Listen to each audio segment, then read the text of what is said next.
Ce jeudi 16 mars, dans un entretien exclusif à Paris Match, Dominique Tapie est revenue sur la mort de son mari, Bernard Tapie, survenue en octobre 2021. Elle a révélé s'être retrouvée du jour au lendemain sans argent après sa disparition. Après une lutte de plusieurs années contre un double cancer de l'estomac et de l'œsophage, Bernard Tapie est décédé le 3 octobre 2021 à l'âge de 78 ans. Il a laissé derrière lui ses 4 enfants, mais aussi sa femme Dominique Tapie, avec qui il était marié depuis 1987. Le 22 mars prochain sortira un livre intitulé Bernard, la fureur de vivre, que Dominique Tapie a écrit pour rendre hommage à son défunt mari. À cette occasion, elle s'est confiée dans une interview exclusive dévoilée dans le magazine Paris Match de ce jeudi 16 mars 2023.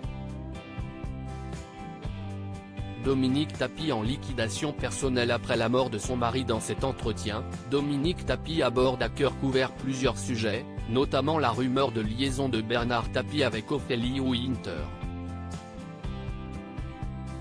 Elle a aussi parlé des soucis financiers de son mari, elle qui a hérité de ses importantes dettes. Paris Match avait d'ailleurs fait savoir que peu de temps après la disparition de Bernard Tapie, elle s'était retrouvée à la rue. Une information qu'elle a confirmée dans cette interview. Oui, si est ce qui s'est passé. Je me suis retrouvé, du jour au lendemain, en liquidation personnelle. Je n'avais pas de quoi acheter la pierre tombale. On a coupé toutes mes cartes de crédit. On m'a même coupé le téléphone, a-t-elle révélé.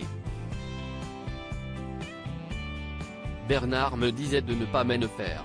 Elle a poursuivi en confiant qu'elle ne se doutait pas que cela risquait de lui arriver à ce point-là. Je n'avais eu de cesse de demander à Bernard ce qu'il se passerait quand il ne serait plus là.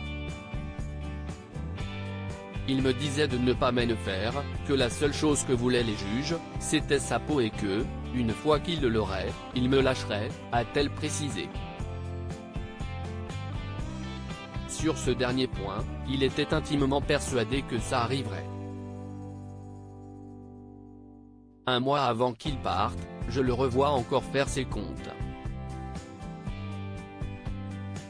Il avait calculé qu'en vendant ses actifs, il pourrait totalement rembourser ce qui lui avait été alloué lors de l'arbitrage, ce qui a d'ailleurs été le cas, a confié Dominique Tapie. À lire aussi: merci à ceux qui déposent des fleurs sur sa tombe, le message émouvant du petit-fils de Bernard Tapie le jour de son anniversaire.